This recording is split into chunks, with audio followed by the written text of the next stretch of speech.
चलिए, good afternoon everyone. Welcome for this session. We'll discuss the syllabus and content what that comes up in a journal paper in DSSB exam. Clear? तो एक बार देखेंगे बेटा सारे concepts को. DSSB जो आपका एग्जाम है उसके अंदर आने वाला सिलेबस और उसके अंदर आने वाले content of general English,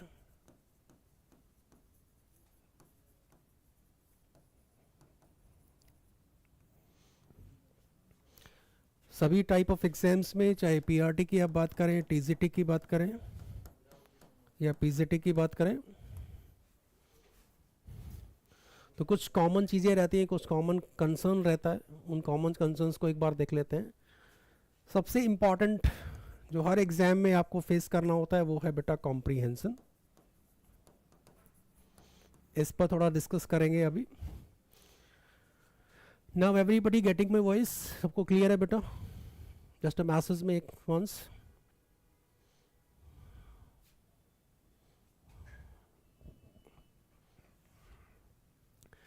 comprehension को कुछ कैटेगरीज में डिवाइड करना है बेटा आपको. सबसे पहले क्या कैटेगरीज रहेगी, जैसे कि करंट प्रॉब्लम्स जितनी हैं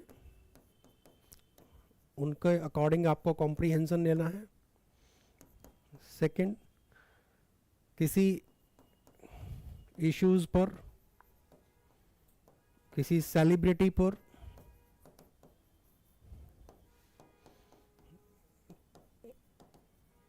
टीचिंग रिलेटेड कोई भी पैसेज हो,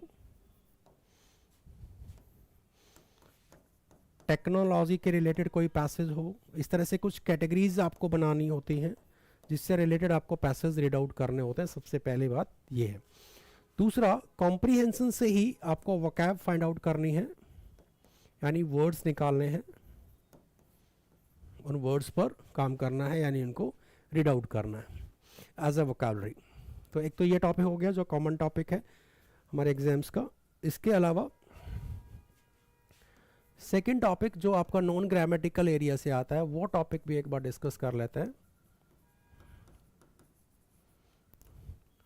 उसमें रहता है आपका idioms and phrases. Idioms just comes in the PRT, TGT and PGT, but phrases comes for TGT and PGT both. This is the first one. Second one word substitutions. इसमें पूछा जाता है. थर्ड वन, स्पेलिंग टेस्ट भी बेटा पूछा जाता है इसके अंदर.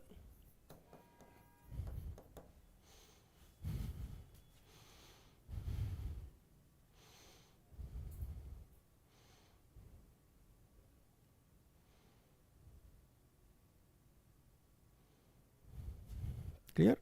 चलिए, इसके अलावा कुछ ग्रामेटिकल कंसर्न पे टॉपिक है, कॉमन टॉपिक रहते हैं on the base of grammar.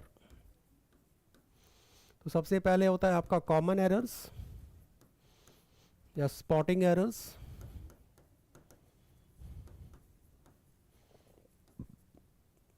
Second इसमें रहता है आपका jumbled sentences.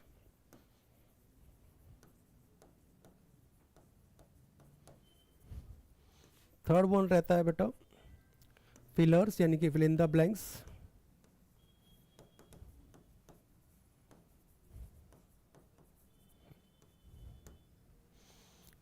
And fourth one is passive voice and narration. कभी दोनों पूछ लेते हैं, कभी इनमें से कोई भी एक वो आपसे डिस्कस करते हैं. तो ये कुछ टॉपिक रहने वाले हैं आपके ग्रामेटिकल सेक्शन से. अब बात करेंगे एक एक टॉपिक की कि जो भी टॉपिक हमें पढ़ने हैं तो उनकी सीरीज़ क्या होगी और किस तरीके से उनको पढ़ा जाएगा. ठीक है बेटा? चलिए, सबसे पहले आपको कंप्लीट करना होता है पार्ट्स ऑफ स्पीच को, और पार्ट्स ऑफ स्पीच का फर्स्ट टॉपिक होता है आपका नाउन. इसको अगर हम लोग स्टार्ट करें, इसके बारे में थोड़ा डिस्कशन करें, तो एग्जाम में क्वेश्चंस कैसे होते हैं, किस तरह के क्वेश्चंस पूछे जाते हैं, तो पहले हम उस पर बात करेंगे और फिर इसको थोड़ा डिटेल में डिस्कस भी करेंगे. देखिए हर टॉपिक से हमें सबसे पहले बेटा यही पता होना चाहिए कि एग्ज़ाम के अंदर आने वाले एग्ज़ाम ओरिएंटेड क्वेश्चंस कैसे होंगे उस पर्टिकुलर टॉपिक से। तो अगर हम नाउन की बात करें तो नाउन के अंदर से आने वाले जो टॉपिक्स रहते हैं, कंटेंट रहते हैं, वो हैं 3 या 4 तरह के। सबसे पहले नाउन से पूछा जाता है कि कौन सा नाउन आपका काउंटेबल होता है और कौन सा अनकाउंटेबल होता है। यहाँ से कुछ क्वेश्चंस आते हैं। क्लियर। सेकंड आपका क्वेश्चन राइज हो सकता है on the base of singular and plural noun, कि किस तरह के नाउन के बारे में बात करते हैं, सिंगुलर एंड प्लूरल।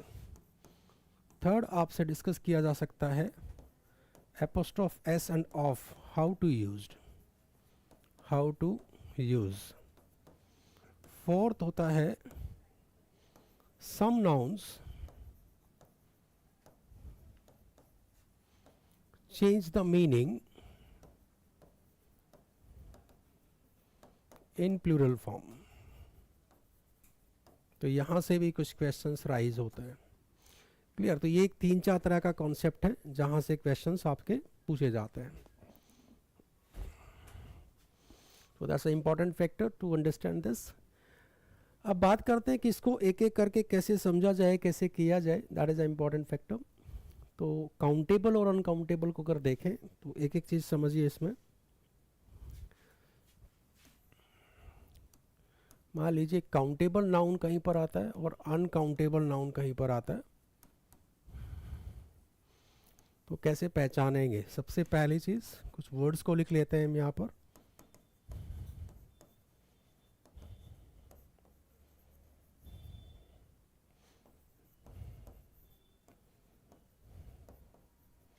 डन। अब जैसे यहाँ पर अनकाउंटेबल कैटेगरी में भी लिख लेते हैं।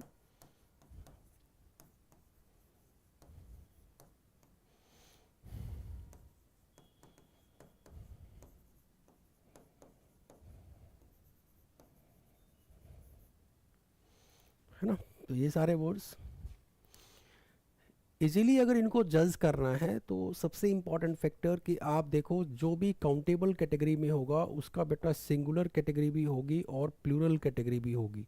मीन्स इन सबको हम प्लूरल कर सकते हैं, बट अनकाउंटेबल कैटेगरी में इनको प्लूरल नहीं किया जा सकता। तो इस तरीके से एक तो आप समझ सकते हैं। दूसरा तरीका एक और है, कुछ ऐसे एक्सेप्शन वर्ड भी हैं जो एग्ज़ाम में कई बार पूछे गए हैं और बड़ा कंफ्यूज भी करते हैं वो कि वो वर्ड सही हैं, काउंटेबल में आते हैं कि अनकाउंटेबल में। जैसे कि सबसे पहले हम बात करें इस मनी की, तो यहाँ से कुछ क्वेश्चंस हैं। सबसे पहला क्वेश्चंस है ये, जैसे कि मनी हो गया, डिस्टेंस हो गया और टाइम हो गया। ये तीनों ही ऐसे वर्ड्स हैं जो प्लूरल फॉर्म में नहीं आ सकते, मतलब इनका अनकाउंटेबल कैटेगरी में रखा जाता है। लेकिन इनसे रिलेटेड कुछ क्वेश्चंस एग्जाम में होते हैं। अब इनके अंदर के जो जितने भी सेगमेंट्स हैं, जैसे कि मनी के अंदर रुपी होता है, कॉइन होता है, डिस्टेंस में मीटर होता है, किलोमीटर होता है, माइल होता है।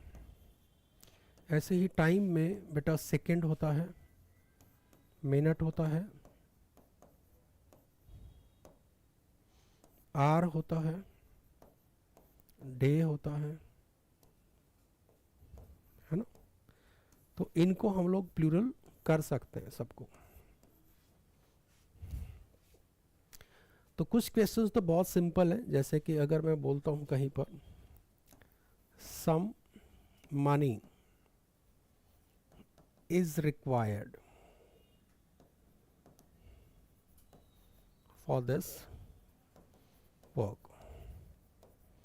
अब जरा ध्यान देने वाली बात है, यहाँ मनी है, उसके बावजूद यहाँ पर helping verb singular because of the uncountable. लेकिन अगर यहाँ बेटा कुछ ऐसे लिखा होता सम रुपीज, तो यहाँ होता आर रिक्वायर्ड। क्लियर। जैसे ये एक बेसिक सा डिफरेंस मैंने आपको बताया, यानी इनको लेंगे तो आपका हेल्पिंग वर्ब सिंगुलर रहने वाला है और इसमें से कुछ लेंगे तो वो प्लूरल रहने वाला। लेकिन अब यहाँ पे भी एक और लॉजिक है, एक और एक्सेप्शन है, वो भी समझते हैं साथ साथ इसी से रिलेटेड। वो एक्सेप्शन देखो एक बार। मान लीजिए कहीं पर ऐसे लिखा होता है 50 रुपीज़। ये बहुत इंपॉर्टेंट है बेटा, ध्यान से देखेंगे इसको। Not enough for me. अगर इस तरह से एक सेंटेंस देखा है तो क्वेश्चन आता है कि यहाँ इज आना चाहिए या आर आना चाहिए। द कॉन्सेप्ट इज कि अगर मैं यहाँ पर लिखता 1 रुपी, तो 1 के अकॉर्डिंग रुपी है, आपका नाउन जो है वो सिंगुलर है 1 के अकॉर्डिंग, और आपकी हेल्पिंग वर्ब यहाँ पर इज हो जाता। लेकिन जैसे ही मोर देन 1 की बात हुई 50, तो आपके नाउन पर इम्पैक्ट हुआ, एक से ज़्यादा है तो ये प्लूरल कर दिया गया बेटा, रुपीज़ हो गया। यानी आपका जो काउंटिंग था उस काउंटिंग का इफेक्ट पड़ा आपके नाउन पर। मोर देन 1 हुआ तो नाउन आपका प्लूरल हो गया। बट इसके अंदर भी जो हेल्पिंग वर्ब है वो आपकी सिंगुलर ही रहने वाली है, मतलब यहाँ पर इज ही आने वाला। रीज़न वाई, जब तक आप इन तीनों में यानी कि टाइम में, डिस्टेंस में और मनी में, तीनों ही कैटेगरी में एक एग्जैक्ट क्वांटिटी लेंगे, फिक्स क्वांटिटी लेंगे, चाहे वो 1 है, 20 है, 50 है, 100 है, चाहे वो किलोमीटर की बात कर रहा है, चाहे वो रुपी की बात कर रहा है, चाहे वो सेकंड, मिनट्स, डे की बात कर रहा है, जब तक एग्जैक्ट लेंगे तब तक उसका एक से ज़्यादा होने पर नाउन पर तो इम्पैक्ट होगा। यानी एक से ज़्यादा है तो नाउन प्लूरल हो जाएगा, बट हेल्पिंग वर्ब और वर्ब हमेशा सिंगुलर रहेंगे। यानी कुछ ऐसे समझिए, अगर मैंने कहीं लिखा है 50 और फिर मैं लिखूंगा यहाँ पर रुपीज़, लेकिन इसके लिए आएगा इज़, हैज़ या वॉज, इट इज सिंगुलर। लेकिन जैसे ही मैं लिखूंगा सम रुपीज़, तो सम इज नॉट एग्जैक्ट, तो यहाँ पे हो जाएगा बेटा आर, हैव या were. I think you get my point. Yes बेटा, क्लियर है सभी को? और ये सभी में, तीनों में लागू होता है। जैसे कि अगर मैंने कहीं लिखा 10 minutes, then minutes are used for 10 due to the more than 1, but put up here is. But when we write down some minutes, then use are. इसी बच्चे को कोई भी डाउट है, you can text me, message कर सकते हैं मुझे। अगर यहाँ तक क्लियर है तो एक बार थोड़ा सा मैसेज करिए, यस या नो।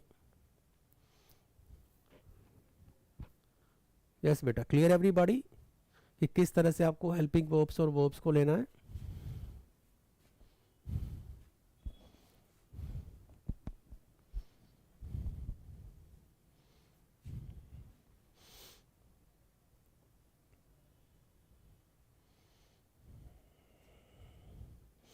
चलो आगे बढ़ते हैं नेक्स्ट पॉइंट की तरफ। इसके अलावा कुछ कंफ्यूजिंग वर्ड्स भी हैं, अब उनको देखते हैं। जैसे कि एक कॉमन वर्ड है, एग्जाम में बहुत बार आता है, हेयर के बारे में बोला जाता है, तो कभी कभी हम इसको काउंटेबल कैटेगरी में रखते हैं और कभी इसको अनकाउंटेबल कैटेगरी में रखते हैं। तो किस सेंस में है वो समझ लेते हैं। अगर ये लिविंग की सेंस में है तो ये अनकाउंटेबल है, अगर ये नॉन लिविंग की सेंस में है तो ये काउंटेबल है। और ये इंसान की बॉडी के कई पार्ट्स, जैसे नेल्स होते हैं, वो भी ऐसे ही हैं, लिविंग नॉन लिविंग कैटेगरी की तरह यूज होते हैं, तो वहाँ पर उसी तरह से उनका एप्लीकेशन भी हो जाती है। फॉर एग्जांपल जैसे मैं लिखूँगा I found 2 grey dash at my head. I found 2 grey dash on this table. तो इन दोनों के बीच का जो डिफरेंस है वो ये है कि जब हम बात कर रहे हैं कि हेयर, ग्रे हेयर टेबल पर है, तो वो नॉन लिविंग है। तो नॉन लिविंग में 2 के रिगार्डिंग यहाँ पर हेयर्स हो जाएगा, और यहाँ 2 के रिगार्डिंग लिविंग कंसर्न्स में हेयर ही रहेगा, क्योंकि लिविंग कंसर्न्स में अनकाउंटेबल होता है।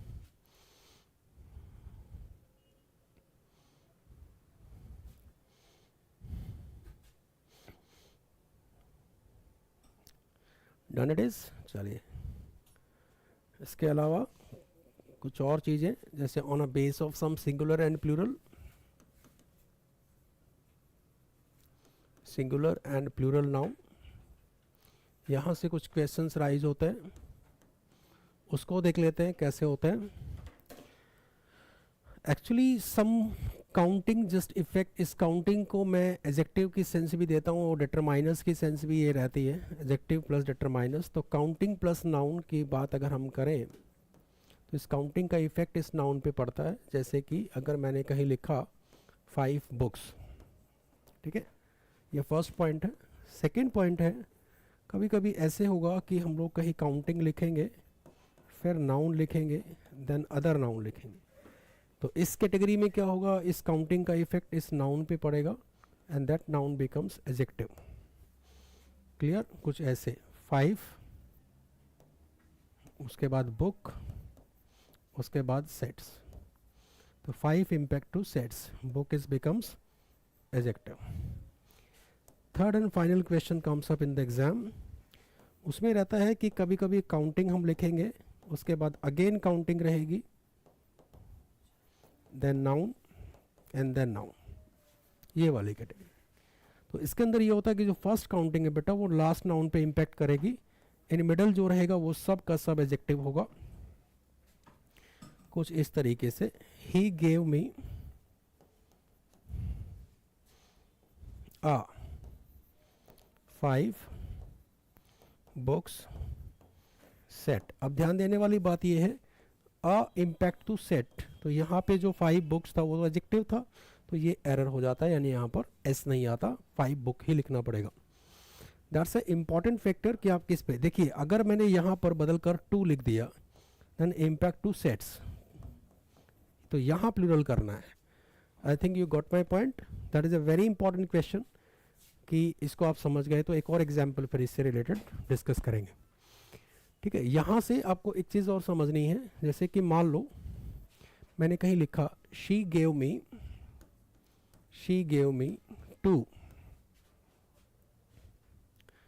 500 rupee notes, so I think the sentence is correct, this sentence is correct, check out this, that should be the question for us कि क्या ये सेंटेंस सही होगा।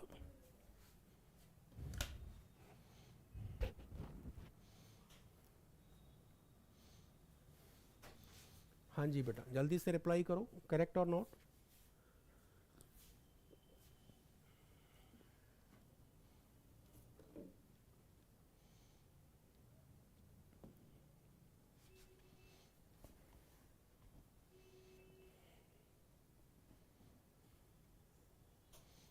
जी करेक्ट, तो यही आपको ध्यान देना है। अब देखो यहाँ पे सबसे इम्पॉर्टेंट बात ये है कि इसमें वो रुपीज़ कर देंगे और यहाँ पे नॉट ही रखेंगे, तो ये वाला एरर है आपका।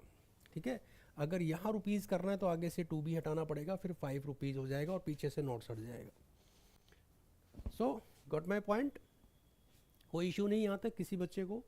तो एक क्वेश्चन जो है वो यहाँ से इस तरह से भी पूछते हैं। अब इसमें एक इम्पॉर्टेंट फैक्टर भी आता निकल के, वो कुछ क्वेश्चन है, वो क्या है देखो, क्या है कि कुछ नाउन है हमारे। सबसे पहले इन नाउन्स को समझो कि अगर हम इनको प्लूरल करें तो क्या वो सही होगा या वो रॉन्ग होगा। जैसे कि एक वर्ड है वर्क्स, वर्क को हम लोग अगर वर्क्स करते हैं, तो मैंने वही लिखा था, लास्ट पॉइंट मैंने लिखा था कि कुछ ऐसे नाउन होते हैं जो प्लूरल बनने के बाद अपना मीनिंग चेंज करते हैं। अब पॉइंट ये आता है कि ये मीनिंग बदला, तो ये हो गया रचनाएं, यानी कि जो हम लिखते हैं, जैसे कि I like the works of William Shakespeare and something, ये सब, और इस वर्क का मतलब कार्य हो गया। ठीक है, तो अलग अलग मीनिंग हो गया। बट अगर मैं कहना चाहता हूँ कि मुझे घर पर 2-3 काम है, 2-3 काम मतलब 3 काम है, तो काउंटिंग के हिसाब से मैं बता रहा हूँ, तो एक से ज़्यादा अगर मुझे लिखना है तो मैं क्या लिखूँ, वर्क के लिए क्या लिखना पड़ेगा, आई हैव कुछ काम, आई हैव सम। अब सम के साथ जो नाउन आता है वो प्लूरल होता है, तो क्या लिखूँ, I have some work. Clear? अब सम मतलब कुछ, बहुत सारे, तो क्या मैं इसको वर्क लिखूँ या वर्क्स लिखूँ, that should be the question से। ये क्वेश्चन है। क्योंकि सम के बाद आने वाला जो नाउन है, यानी जब हम सम के बाद जो नाउन लिखते हैं, ये जो नाउन लिखते हैं, तो ये काउंटेबल लिखेंगे तो प्लूरल लिखेंगे, नहीं तो अनकाउंटेबल लिख देते हैं, जैसे कि वर्क अनकाउंटेबल कैटेगरी में रखा जाता है। तो आप मुझे बताइए कि I have some work is correct, I have some works is correct?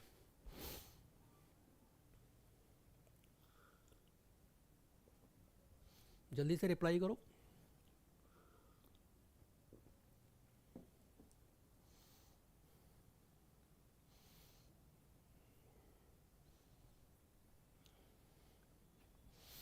देखिए, the important factor is here कि जब हम लिखते हैं इन पॉइंट्स को, I have some work is related to work like a uncountable category, या फिर हम इसको लिखें सम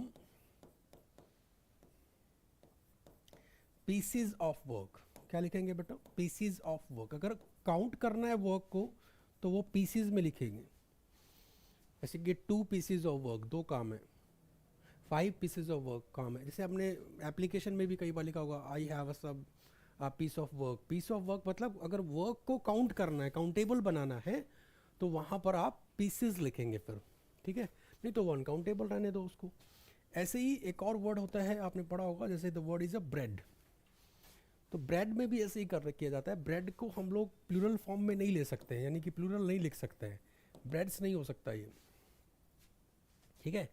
इसको अगर हमें काउंटिंग करना है तो ब्रेड को कैसे काउंट करें, क्योंकि ब्रेड को डायरेक्ट नहीं ईट कर सकते, उसको टुकड़ों में खाया जाता है। तो टुकड़े क्या क्या करते हैं, उसमें एक वर्ड आता है that you listen about, loaf. तो प्लूरल फॉर्म में इसको लव्स बोलेंगे, लव्स, ठीक है। तो ये बोला जाएगा प्लूरल फॉर्म में, just put up I ate 5 loaves of bread. तो ये आपको लिखना है, क्लियर दैट। इसको डायरेक्ट प्लूरल नहीं कर सकते, जैसे ब्रेड का ब्रेड्स कर दिया। तो एक इस तरह के कुछ क्वेश्चंस यहाँ से भी नाउन में वो पूछ लेते हैं कि एक्यूरेसी ऑफ प्लूरल फॉर्म क्या है। इसके अलावा कुछ ट्रिकी कंसेंट्स हैं, जैसे कि वर्ड के लास्ट में अगर कहीं पर भी URE आता है या AGE आता है या RY आता है, एज अ नाउन में बात कर रहा हूँ, तो इनका किसी का भी प्लूरल फॉर्म नहीं होता। एग्जाम्पल के लिए, जैसे कहीं पर आपने नेचर लिखा, कहीं पर आपने क्रिएचर लिखा, तो इनको लास्ट में प्लूरल फॉर्म जब भी TURE आता है, तो URE आता है, तो वहाँ पर हम उसको प्लूरल फॉर्म नहीं करते हैं। ऐसे ही एज में होता है, जैसे कि the word is luggage, the word is cartage, है ना। द सेम एज वर्ड भी ऐसा ही है, तो इनको प्लूरल फॉर्म में नहीं कर सकते आप, that is would be wrong. ऐसे ही RY वाले वर्ड हैं, जैसे कि सीनरी, जैसे कि केमिस्ट्री, है ना, इस तरह के, जैसे कि पोएट्री, तो इसको भी नहीं करेंगे। इसमें एक और वर्ड होता है, जैसे आपने पढ़ा होगा फर्नीचर, तो इन सब को भी क्या नहीं कर सकते, प्लूरल नहीं कर सकते। आई think you got my point.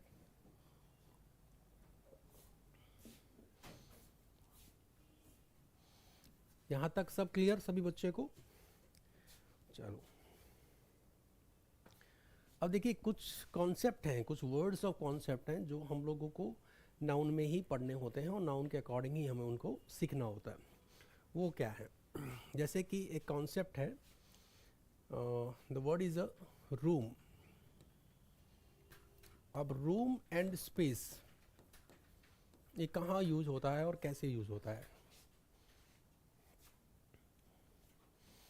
ठीक है, रूम को हम 2 तरीके से यूज करते हैं। जैसे कि रूम जो होता है, एक कमरा भी होता है ना, कवर्ड एरिया भी होता है।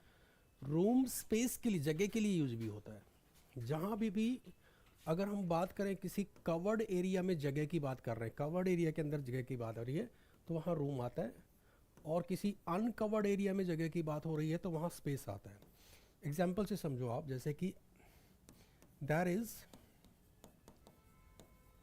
No room in this room. अब ये जो रूम है ये कमरा है, और ये जो रूम है ये जगह है। मतलब कमरे में जगह नहीं है, मतलब इस फुल्ली ऑक्यूपाइड है, भरा हुआ है, जगह नहीं मिल रही है। तो वहाँ पे वो रूम मतलब कवर्ड एरिया के अंदर। तो इसीलिए कार के लिए, बस के लिए, ट्रेन के लिए हमेशा क्या यूज़ करते हैं, रूम यूज़ करते हैं, लेकिन हम जनरल स्पीकिंग के अंदर स्पेस यूज़ करते हैं, जो कि ग्रामर में गलत होता है। हाँ, अनकवर्ड जैसे एक पार्क है, कोई प्लाट है, रोड है, जहाँ पे थोड़ा अनकवर्ड एरिया है, तो उसके लिए स्पेस आता है।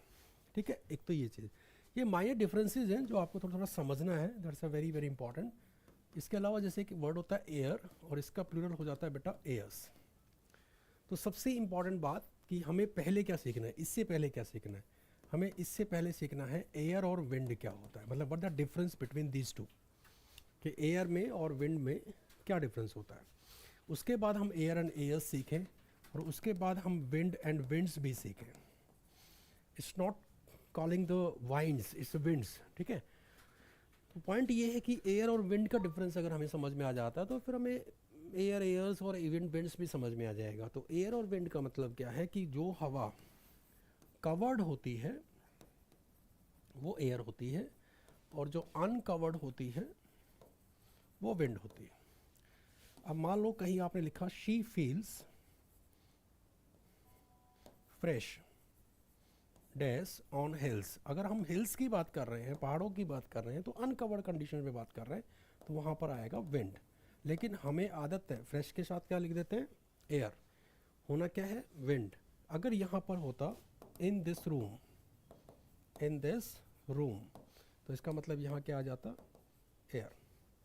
दैट द बेसिक्स, बेसिक्स से जो डिफरेंट है हमारा वो यही है। अब बात करते हैं इनके प्लूरल फॉर्म की। एयर्स का मतलब होता है बेटा ईगो, मीनिंग चेंज हो जाता है। विंड्स का मतलब होता है साइक्लोन, थोड़ा सा मीनिंग इसका भी चेंज हो जाता है। अंडरस्टूड। तो ये एक कुछ ऐसी चीज़ें जो हमें सीखनी है, एग्ज़ाम में नाउन से पूछ ली जाती हैं कई बार, तो बहुत ध्यान रखना है इन चीज़ों का। कुछ और शब्द भी हैं इनको अगर हम देखें, थोड़ा समझें, तो क्लियर हो जाएंगी वो चीज़ें। देखिए कई बार क्या है कि कुछ बच्चे इस बात से कंफ्यूज है कि कोई भी शब्द जो है, जैसे कि हम डेफिनेशन की बात करें नाउन के, तो एक शॉर्ट डेफिनेशन कई बार आपने सुनते हैं, वो है naming words are called noun. तो वर्ड्स मतलब ठीक है नाउन है, अब नेमिंग वर्ड्स जिसका कोई भी नाम है वो नाउन है। लेकिन इम्पॉर्टेंट बात ये है बेटा उसमें कि जो नाउन होता है ये हम एप्लीकेशन में कैसे इसको सीखें। तो एप्लीकेशन क्या है ज़रा उसको समझते हैं एक बार। देखिए हमारा एक स्ट्रक्चर होता है, इस स्ट्रक्चर में कुछ इस तरह से लिखा होगा, है ना, ये स्ट्रक्चर हम पढ़ते हैं, बचपन से पढ़ते हैं इसको। तो इसके अंदर जो सब्जेक्ट और ऑब्जेक्ट है इसकी इंटरचेंज हो जाता है, कभी कभी हेल्पिंग वर्ब में से दोनों नहीं लगते, कभी वर्ब लग जाता है ना, तो हेल्पिंग वर्ब को नहीं लगाया जाता। लेकिन सब्जेक्ट ऑब्जेक्ट कहीं ना कहीं डूअर या रिसीवर रहते हैं, क्योंकि सब्जेक्ट को हम लोग डूअर भी कहते हैं जो एक्शन को करता है, और ऑब्जेक्ट को हम रिसीवर भी कहते हैं जिसके लिए एक्शन होता है, और verb is called the action, ये हमारा एक्शन होता है, और helping verb is called the time. ठीक है, ये कुछ इस तरह से आपको समझना है। अब पॉइंट ये है कि जो नाउन हम पढ़ते हैं, यानी नाउन की अगर हम बात करें, तो इसकी जो पोजीशन है वो या तो एज अ डूअर होती है, मतलब एज अ सब्जेक्ट होती है, और या फिर एज अ रिसीवर होती है, एज अ ऑब्जेक्ट होती है। यानी नाउन की पोजीशन ही दो हैं, या तो सब्जेक्ट में या ऑब्जेक्ट में। अब पॉइंट आता है बेटा कि पोजीशन के बेस पर हम कई बार इन चीज़ों को समझते हैं। अब आप खुद ही देखो इस स्ट्रक्चर में कि जो वर्ब की पोजीशन है वो कहाँ है। वर्ब की पोजीशन डूअर के बाद है, या मान लो स्टार्टिंग में रिसीवर भी आ जाए, कई बार पैसिव वॉइस में ऐसा होता है, तभी भी वर्ब की पोजीशन कहाँ है, उसके बाद है। यानी वर्ब की पोजीशन रिसीवर या डूअर के बाद होती है। अब पॉइंट आता है कि मैंने एक शब्द लिखा, दैट्स वर्ड इज प्रैक्टिस, एक प्रैक्टिस वर्ड है। इसी में एक वर्ड आता है प्रैक्टाइज। हम बड़े कंफ्यूज से रहते हैं, ऐसे ही कई वर्ड हैं। देखो एक वर्ड होता है एडवाइज, एक होता है एडवाइज। अब नॉर्मल सेंस में बीइंग अ टीचर मैं आपको ये बता देता हूँ, लेकिन क्या हम इतने सारे शब्दों को रट सकते हैं, क्रैम कर सकते हैं। जैसे कि मान लो मैंने कहा कि ICE लास्ट में अगर होगा तो वो नाउन होता है, ISE होगा तो वो वर्ब होता है, same noun verb. According to the practice, according to the sentence writing down हमें इनका ध्यान रखना पड़ेगा। अब जैसे मान लो कहीं ऐसे लिखते हैं शी, अब डूअर आ गया, डज प्रैक्टिस डेली, ऐसे ना। अब इसमें डज मुझे इसलिए लिखना पड़ा एज ए वर्ब क्योंकि मुझे प्रैक्टिस एज अ नाउन लेना पड़ा। अगर मैं इसको डायरेक्टली ऐसे लिखता शी प्रैक्टाइजेज, तो ये एज ए वर्ब हो गया डेली, तो मुझे इसमें डज नहीं लिखना पड़ता क्योंकि एज ए वर्ब ले रहा हूं मैं उसको। तो that is the important factor to understand. ऐसे ही आपने कभी देखा होगा शी गिव्स मी सम, यहां जो वर्ड लिखा जाता है कई बार मैंने देखा है बच्चे लिख देते हैं एडवाइस, ये ISE वाला नहीं आएगा क्योंकि सम के बाद यहां जो आना है वो नाउन आना है। तो आंसर आना चाहिए बेटा ADVICE, नॉट ADVISE। अभी बताइए क्लियर है ये पॉइंट जो बता रहा हूं? तो ये वो छोटे छोटे कॉन्सेप्ट हैं नाउन से जो क्वेश्चन पूछे जाते हैं, कई बार पूछे जाते हैं इस तरह से क्वेश्चन कि उसकी पोजीशन सही है कि नहीं है। अब इसका तो ये हो गया कि डायरेक्टली पता चल रहा है भाई ICE वाला है तो वो नाउन की पोजीशन पे है, ISE वाला है तो वो वर्ब की पोजीशन पे है। यहाँ तक तो कोई दिक्कत नहीं है। दिक्कत यहाँ है कि कभी कभी क्या होगा, position will define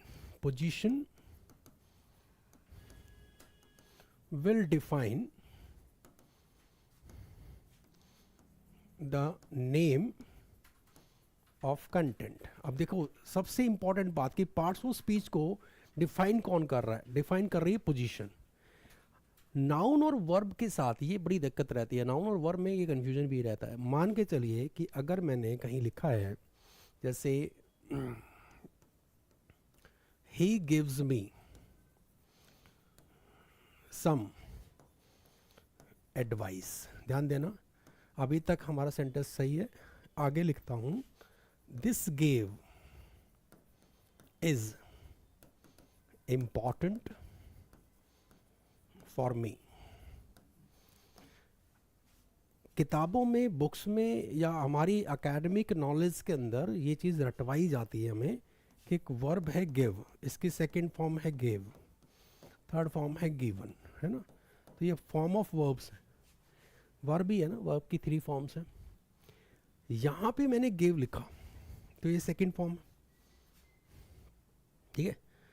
he gives me some advice and this gave, अब ये जो दिस गेव है ये यहाँ पर सब्जेक्ट का काम कर रहा है या ऑब्जेक्ट, जो भी आपको अभी तक जो समझ में आ रहा है, रिसीवर डूअर जो भी है, तो यहाँ पर पोजीशन उसकी सब्जेक्ट की। तो ये गेव यहाँ पर क्या बन गया बेटा? नाउन बन गया। तो मैं आपको सिर्फ इतना समझाना चाह रहा हूँ कि नाउन और वर्ब दो ऐसे टॉपिक हैं जो सब्स्टिट्यूट यूज होते हैं, किसकर बेस पर होते हैं? पोजीशन के बेस पर। अगर वो डूअर रिसीवर के बाद है तो नाउन को वर्ब बनाया जा सकता है, अगर वो उसके पहले है मतलब उसकी पोजीशन पे है तो भैया वर्ब को भी नाउन बनाया जा सकता है।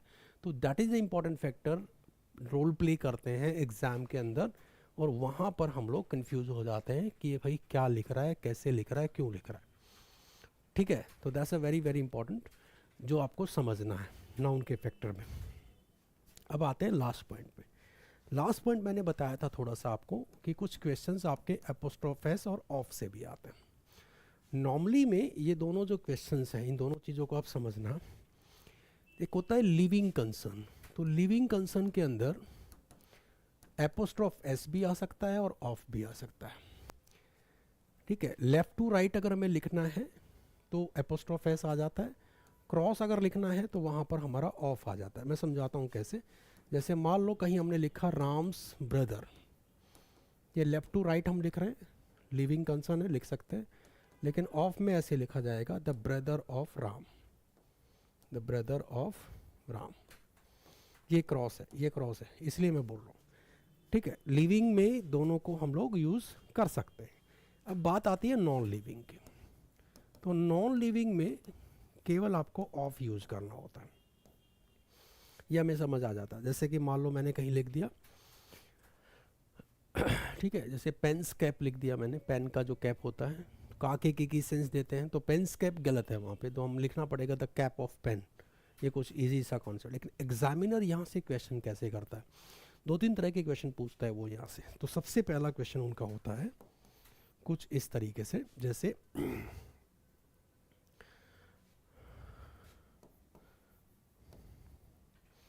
राम्स एंड श्याम्स फादर, ये एक पहला क्वेश्चन होता है। वो यहाँ पर फादर्स नहीं करता, ठीक है, ध्यान से देखना है पॉइंट को, फादर ही करता है क्योंकि इन दोनों का कॉमन हम लोग बात कर रहे हैं। अब पॉइंट ये आता है कि ये किस तरीके से समझा जाए। ये वाला करेक्ट है हमारा फर्स्ट ऑप्शन जो दे रहे हैं हम लोग। सेकंड ऑप्शन में वो लिख देगा ऐसे, राम एंड श्याम्स फादर, एक ऐसे भी लिख सकता है। थर्ड ऑप्शन में वो ऐसे भी लिख सकता है, राम्स एंड श्याम फादर। तो इन तीनों ऑप्शन में से आपको करेक्ट कौन सा लग रहा है?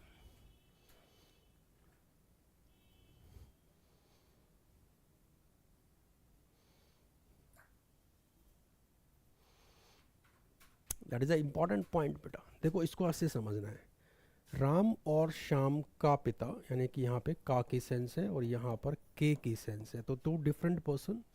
यहाँ पे फादर्स नहीं करना है, लेकिन यहाँ पर आपका आर आ जाएगा और यहाँ पर आपका इज, और ये गलत होता है।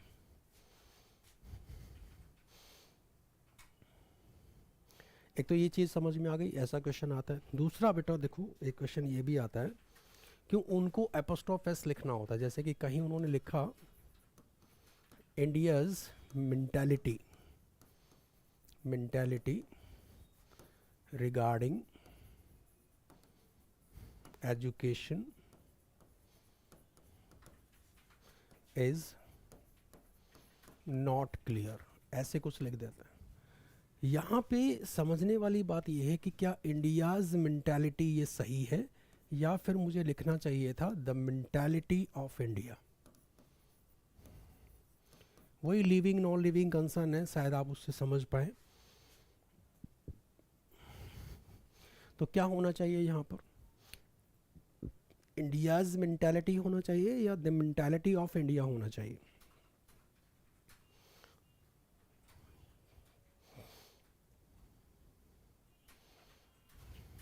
देखो इसमें और इसमें आप फ़र्क देख लेना, आपको समझ में आ जाएगा। यानी कहीं मैंने लिखा इंडियाज करेंसी, तो currency and India both are non living. India's and mentality only regarding for living concern, that is correct, not correct. But India's currency यहाँ पर ये गलत है, इसको लिखना पड़ेगा द करेंसी ऑफ इंडिया। इसमें आप दोनों सही कर सकते हैं, यानी ये भी सही है क्योंकि लिविंग में ऑफ भी आ जाता है और ये भी लिख देते हैं, लेकिन इसके अंदर आपको ऑफ से ही लिखना पड़ेगा। एक तो ये चीज़। तो दूसरा क्वेश्चन हो गया आपका ये वाला। तीसरा यहाँ से जो क्वेश्चन आता है वो आता है कि जब हम किसी सिंगुलर में एपोस्ट्रोफ एस करते हैं तो यहाँ पे सेंस बनती है का के की, लेकिन अगर किसी प्लूरल में करना हो तो फिर कैसे करेंगे, जरा उसको समझिए। जैसे she lives in,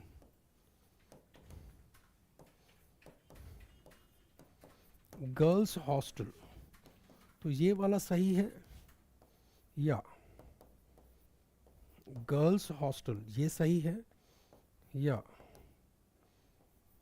girls hostel ये सही है? तो that's the important factor to understand क्या लिया जाएगा। तो जब कभी सिंगुलर, देखो she lives in girls hostel, लड़की के हॉस्टल में, जबकि सेंस क्या कहती है हिंदी में, वो कहते हैं कि वह लड़कियों के हॉस्टल में रहती है, मतलब प्लूरल फॉर्म में। तो प्लूरल फॉर्म में जब भी एपोस्ट्रोफ एस लगेगा तो दोबारा से एस नहीं आएगा प्लूरल के, तो ये करेक्ट है, ये दोनों रॉन्ग है। अभी बताइए कि जो एक कुछ मैंने एक तरह से आइडेंटिफिकेशन दिया है बेटा नाउन का, ज़्यादा लंबा चौड़ा नहीं है, बट आइडेंटिफिकेशन है कि नाउन को कैसे जज करेंगे, किस टाइप के क्वेश्चन होंगे, कैसे क्वेश्चन पूछे जा सकते हैं। देखिए सबसे पहले क्या है, सबसे इम्पॉर्टेंट क्या है, जब कभी भी आप किसी एग्ज़ाम की तैयारी करते हैं तो उस एग्ज़ाम के रिलेटेड जो टॉपिक है, तो हर टॉपिक से ये ज़रूर पता होना चाहिए कि इसमें एग्ज़ाम में पूछे जाने वाले क्वेश्चन किस टाइप के होंगे, ताकि आप आराम से, जैसे नाउन से मैंने बता दिया इस तरह के क्वेश्चन आते हैं, उसी की तरह से हम लोग एग्जाम्पल को डिस्कस कर लें और टॉपिक हमारा क्लियर हो जाएगा। ऐसे ही कुछ पार्ट्स जैसे नॉन ग्रामेटिकल एरिया है, कई बार बच्चा क्या करता है, क्लासेस ले रहा होता है, रेगुलर क्लासेस आ रही हैं, उसके बाद वो नॉन ग्रामेटिकल को टच भी नहीं करता, एग्ज़ाम से 1 महीना पहले या 15 दिन पहले उठाता है। Not possible. नॉन ग्रामेटिकल जितना भी पार्ट है, जैसे कि इडियम्स हैं, वन वर्ड सब्स्टिट्यूशन है, वोकैब है, इनको डेली आपको, जिस दिन से आप सिलेबस स्टार्ट कर रहे हैं, प्रिपरेशन कर रहे हैं, डेली 5 करना, डेली 5 वर्ड्स करने ही हैं। 5 idioms, 5 one word substitution, 5 vocab के वर्ड्स, ये आपको डेली करना है। That's a important to grow up your vocabulary, ठीक है। और ग्रामर से रिलेटेड जितने क्वेश्चंस हैं, कंटेंट है, वो क्लास में डिस्कस होते हैं और वो साथ साथ फिर प्रैक्टिस में आ जाते हैं। तो ये इस तरीके से हम लोग सिलेबस को लेके चलेंगे।